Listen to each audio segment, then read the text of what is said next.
ഒരു ഏത്തപ്പഴം ഉണ്ടെങ്കിൽ നമുക്കൊരു അടിപൊളി ഐറ്റം തയ്യാറാക്കിയെടുക്കാം. നമ്മുടെ ലാലേട്ടൻ വൈറലാക്കി എടുത്തിട്ടുള്ള ഒരു ഐറ്റമാണ്. അടിപൊളി ടേസ്റ്റായിരുന്നു കേട്ടോ. അതിന് വേണ്ടി നമുക്ക് ആദ്യം ഒരു പാൻ അടുപ്പത്ത് വെച്ച് 1 ടീസ്പൂൺ നെയ്യ് ചേർത്ത് കൊടുക്കാം. ഇനി അതിലേക്ക് ചെറുതായി അരിഞ്ഞു വെച്ച പഴം ചേർത്ത് കൊടുക്കുന്നുണ്ട്. പഴം ചേർത്ത് കൊടുത്ത് നമുക്കതൊന്ന് ഫ്രൈ ചെയ്തെടുക്കണം. 2 സൈഡും നല്ലൊരു യെല്ലോ കളർ ആവുന്ന വരെ നമുക്കതൊന്ന് ഫ്രൈ ചെയ്തെടുക്കാം. ഒരു ലോ ഫ്ലെയിമിൽ വെച്ച് വേണം നമുക്കത് ചെയ്തെടുക്കാൻ. ഇടയ്ക്കൊന്ന് നമുക്ക് ഇളക്കി കൊടുക്കണം, അല്ലെങ്കിൽ പെട്ടെന്ന് തന്നെ കരിഞ്ഞു പോകും. ഇപ്പോൾ ഒരു സൈഡ് ഏകദേശം ഫ്രൈ ആയി വന്നിട്ടുണ്ട്. ഇനി നമുക്കതൊന്ന് മറിച്ചിട്ട് കൊടുക്കണം. ഒരു ലോ ഫ്ലെയിമിൽ വെച്ച് തന്നെയാണ് ചെയ്തെടുത്തിട്ടുള്ളത്, അല്ലെങ്കിൽ പെട്ടെന്ന് തന്നെ അത് കരിഞ്ഞു പോകും.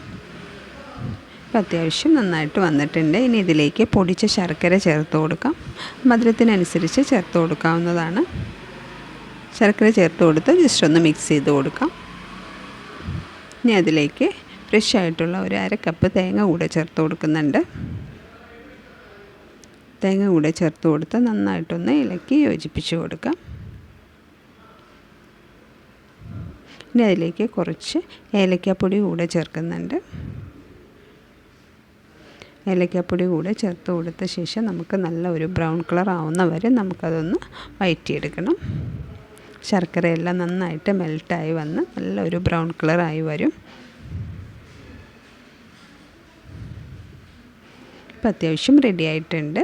ഇനി നമുക്ക് ഫ്ലെയിം ഒന്ന് ഓഫ് ചെയ്ത് കൊടുക്കാം. ഇനി നമുക്കത് ഒരു ബൗളിലേക്ക് മാറ്റാം.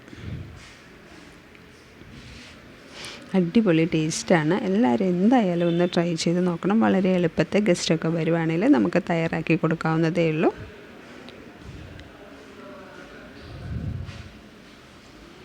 ഇനി അതിലേക്ക് നമുക്ക് കുറച്ച് ഐസ്ക്രീം ചേർത്ത് കൊടുക്കുന്നുണ്ട്. ഐസ്ക്രീമും കുറച്ച് ഹണിയും കൂടെ ചേർത്ത് കൊടുത്ത് നമുക്ക് സെർവ് ചെയ്യാം.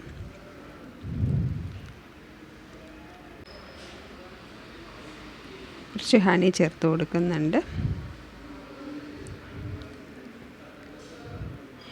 വീഡിയോ ഇഷ്ടമായാൽ ലൈക്ക് ചെയ്യാനും ഷെയർ ചെയ്യാനും സബ്സ്ക്രൈബ് ചെയ്യാനും മറക്കരുത്.